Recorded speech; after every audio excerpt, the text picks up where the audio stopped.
Assalamualaikum warahmatullahi wabarakatuh. Bagaimana kabarnya soleh-soleha?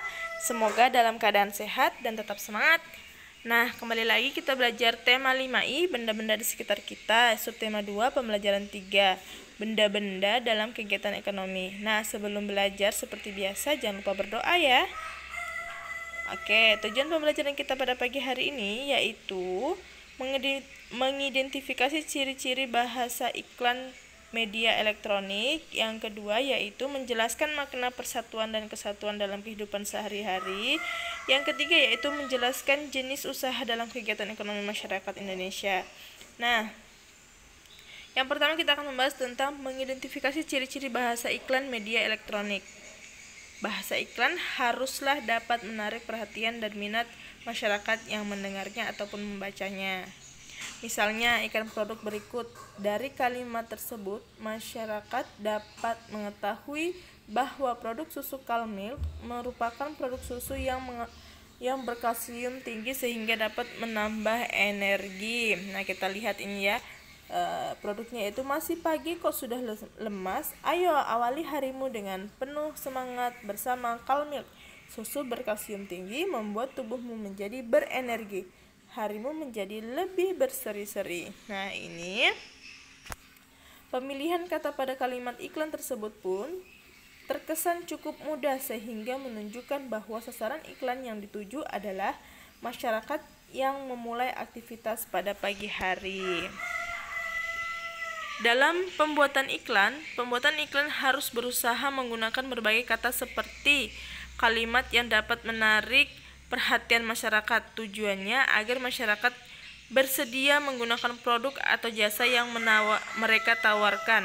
Oleh sebab itu, pembuatan iklan harus mengetahui ciri bahasa yang dapat menarik perhatian seperti yang pertama yaitu kata yang digunakan singkat, menarik, logis, dan sopan.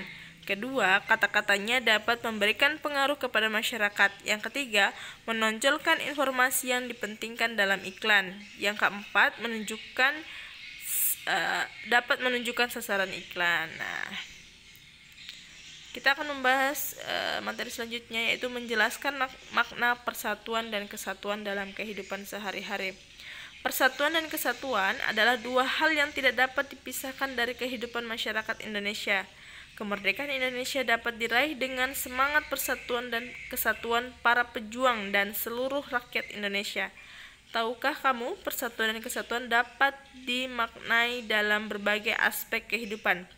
Bacalah makna persatuan dan kesatuan dalam berbagai aspek kehidupan dengan seksama berikut. Nah, kita lihat. Yang pertama yaitu Festival Kebudayaan Nusantara. Setiap wilayah di Indonesia memiliki kebudayaan yang berbeda-beda. Tanpa kita sadari, perbedaan tersebut menghasilkan keragaman budaya. Nah, keragaman budaya adalah modal sekaligus kekayaan bangsa Indonesia yang harus kita jaga agar tidak diakui oleh bangsa lain.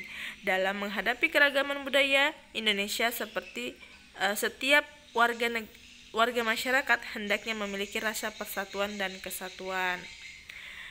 Perbedaan budaya dapat menimbulkan permasalahan, namun hal tersebut dapat dicegah jika kita senantiasa menjalin persatuan dan semangat kebersamaan antar warga masyarakat. Nah, perbedaan dapat membuat masyarakat saling melengkapi untuk menciptakan kehidupan yang aman dan damai. Pernahkah kamu melihat festival kebudayaan? Suatu festival kebudayaan biasanya menampilkan keragaman budaya Indonesia. Meskipun ada perbedaan budaya ditampilkan, festival tetap berjalan lancar karena semangat persatuan dan kebersamaan dari pesertanya. Nah, kita lihat di sini festival gunungan di Yogyakarta yang bertujuan memberikan pemahaman nilai-nilai luhur seperti gotong royong dan saling menghormati kepada generasi penerus agar dapat meningkatkan rasa persatuan dan kesatuan bangsa Indonesia. Nah, siapa pernah lihat ini? Nah, yang kedua yaitu toleransi dalam keberagaman. Selain budaya Indonesia juga memiliki keragaman agama, keragaman tersebut harus disikapi dengan bijak agar menjadi kekuatan untuk mencegah berbagai ancaman terhadap keutuhan bangsa. Salah satu sikap bijak dalam keragaman agama adalah toleransi antar umat beragama. Toleransi adalah sikap saling menghormati dan saling menghargai antar penganut agama.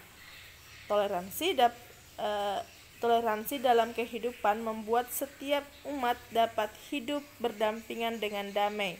Toleransi dapat menumpuk rasa persatuan dan kesatuan masyarakat sebagai bangsa Indonesia yang beragam. Nah, di daerah kita pun juga ada ya. Ini toleransi sudah terjadi di daerah-daerah yang notabene banyak agama di situ. Ada agama Nasrani, Hindu, dan Islam. Di situ sudah terjadi toleransi.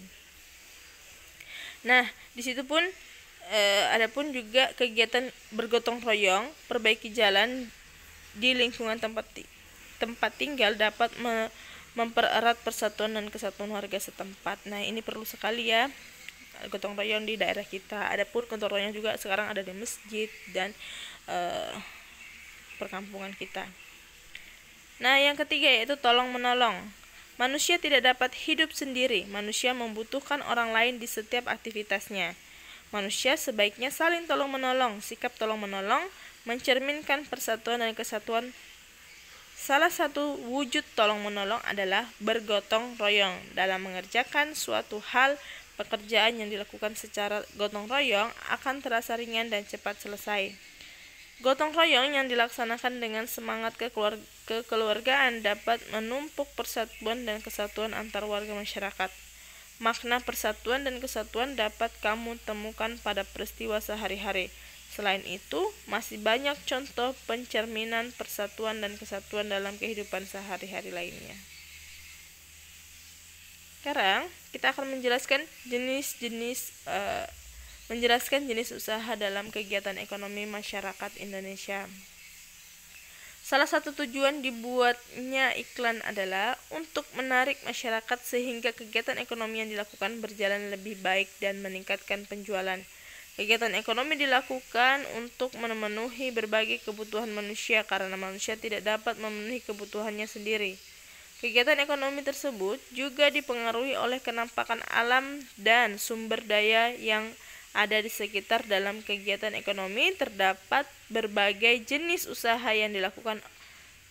Contoh sebagai berikut. Nah, di sini ada pertanian, ada perkebunan, perdagangan, pertambangan, perhutanan, perikanan, perindustrian, peternakan, dan jasa. Adapun pertanian, Indonesia memiliki lahan yang subur serta iklim yang mendukung untuk bidang pertanian. Hasil pertanian di Indonesia misalnya padi, sagu, umbi-umbian, dan palawija. Nah, perkebunan ini banyak dilakukan di wilayah dataran tinggi. Beberapa contoh hasil perkebunan antara lain tebu, kapas, tembakau, dan juga tanaman tahunan seperti teh, pala, kelapa, karet, dan kelapa sawit. Nah, perdagangan pun seperti itu. Hasil produk kepada konsumen, perdagangan juga dapat dilakukan antar negara melalui kegiatan ekspor dan impor. Pertambangan juga di daerah kita pun ada, perhutanan, perikanan, perindustrian juga itu ya. Oke. Ustazah harap materi hari ini dapat dipahami ya, karena setiap wilayah memiliki jenis usaha ekonomi yang berbeda. Perbedaan ini disebabkan oleh kenampakan alam serta sumber daya yang dapat dimanfaatkan dalam usaha ekonomi tersebut. Jadi itulah materi hari ini. Semoga kalian dapat memahami dan menambah ilmu pengetahuan kita semua. Adapun tugasnya yaitu kita mencari informasi ya. Pertama, laporan hasil pengamatan usaha ekonomi. Nah, tadi sudah ada jenis-jenis usaha ekonomi. Sekarang kalian akan menuliskan bentuk usaha ekonomi masyarakat di sekitar kita. Contohnya, kalau bentuk usaha ekonomi masyarakat di sekitar kita, misalkan perdagangan. Lokasi usahanya di mana? Ada di pasar, ada di pertokoan, gitu ya. Kemudian hasil usaha ekonomi yang diunggulkan apa? Misalkan menjual apa gitu ya. Kendala usaha ekonomi, kendalanya apa di usaha ekonomi kira-kira yang kalian lihat di masyarakat saat ini. Hal yang diharapkan untuk kemajuan usaha ekonomi, hal apa yang menurut kalian dapat menunjang atau diharapkan untuk kemajuan usaha ekonomi masyarakat kita. Nah, tugas yang kedua yaitu peristiwa yang mencerminkan persatuan dan kesatuan dalam kehidupan sehari-hari.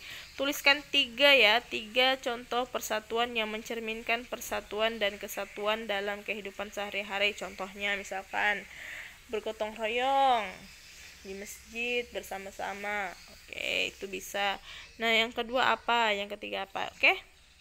Selamat mengerjakan tugas hari ini dan semangat ya.